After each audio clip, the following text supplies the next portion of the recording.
প্রশাসনের অনুমোদন পাওয়া যায়নি, দলের নেতৃত্বের অসন্তোষ, হাইকোর্টে মামলা, এত কিছুর পরেও মুর্শিদাবাদে বাবরি মসজিদ তৈরিতে অনড় রয়েছেন ভরতপুরের তৃণমূল বিধায়ক। আর এদিকে হুমায়ুনের মসজিদ তৈরির জেরে আইন শৃঙ্খলার অবনতির আশঙ্কা খোদ রাজ্যপালের। আমার এই মসজিদ বানাতে গিয়ে যদি আমি শহীদ হয়ে যাই, আমাকে অনেকেই হুমকি দিচ্ছে, অনেক রকমভাবে চ্যালেঞ্জ করছে। আমার মৃত্যু একদিনই হবে। তিনি খুন হতে পারেন, মঙ্গলেই এমন আশঙ্কা প্রকাশ করেছিলেন ভরতপুরের বিধায়ক। তারপরও অবশ্য লাইন থেকে সরছেন না তিনি। 6 তারিখ নিজের জেলায় বাবরির আদলে মসজিদের শিলান্যাসের ঘোষণা করে রেখেছেন। বুধবার আর এক ধাপ এগিয়ে জি 24 ঘন্টাকে হুমায়ুন এক্সক্লুসিভলি জানালেন মসজিদের জন্য জমি রেডি। আমার কাছে 25 বিঘা জমি রেডি আছে। আমি শুধু শিলান্যাসটা বা ভিত্তি স্থাপনটা করি, তারপরে সময় দেখতে পাবেন। 3 বছর টাইম রেখেছি, 3 থেকে ম্যাক্সিমাম আরও 1 বছর বাড়বে। সেখানে শুধু বাবরি মসজিদ না, একটা ইসলামিক হসপিটাল হবে, একটা মেডিকেল কলেজ হবে, একটা হোটেল কাম রেস্টুরেন্ট হবে, একটা পার্ক হবে, একটা হেলিপ্যাড হবে। কিন্তু এই জমি মুর্শিদাবাদের বেলডাঙ্গায় কোথায়, তা নিয়ে কোনো সদুত্তর মেলেনি। স্বাভাবিকভাবেই প্রশ্ন উঠছে, হুমায়ুন কি সব হাওয়ায় ভাসাচ্ছেন? সবটাই কি 26-এর ভোটের কথা মাথায় রেখে হুমায়ুনের গিমিক? হুমায়ুনকে প্রিভেন্টিভ অ্যারেস্ট বা প্রতিরোধমূলক গ্রেফতারের দাবি জানালেন খোদ রাজ্যপাল। এ বিষয়ে তিনি রাজ্যকে চিঠি দিয়েছেন।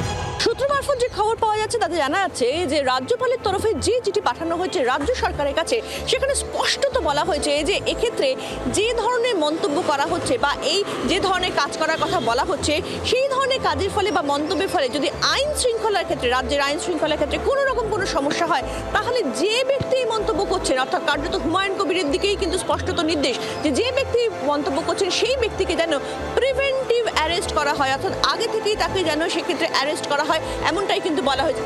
রাজ্যকে দেওয়া চিঠিতে রাজ্যপাল লিখেছেন, বাবরি মসজিদের নামে ফের মসজিদ তৈরি করা বা বক্তব্য রাখার ফলে আইন শৃঙ্খলা ব্যাহত হতে পারে। প্রয়োজন হলে রাজ্যপালও তার সাংবিধানিক অধিকার প্রয়োগ করে এই ব্যক্তির বিরুদ্ধে ব্যবস্থা নেবেন। বললেই আমাকে অ্যারেস্ট করে দেবে। মুর্শিদাবাদের জনতা যখন রাস্তায় নেমে উত্থাল আন্দোলন করবে, সেদিন উনি কীভাবে মোকাবেলা করবে তার জন্য প্রস্তুত থাকতে। আর আমাকে গ্রেপ্তার করে দিয়ে ঢুকিয়ে দিলে শান্তি থাকবে না, সেখানে শান্তি আরও বিস্তীর্ণ এলাকায় ছড়াবে, তার প্রমাণ আগামী দিনে হবে। হুমায়ুন যা শুরু করেছেন তা খুব একটা ভালো চোখে নিচ্ছে না তৃণমূল নেতৃত্ব, সেসবও গায়ে মাখছেন না ভরতপুরের বিধায়ক। বিরোধীরা যারা প্রতিহিংসা পরায়ণ, তারা এসব করবে, তা নিয়ে তো আমি থোড়াই কোনো চিন্তাও করি না, বিচলিতও না। আমি আমার সিদ্ধান্তে চলি।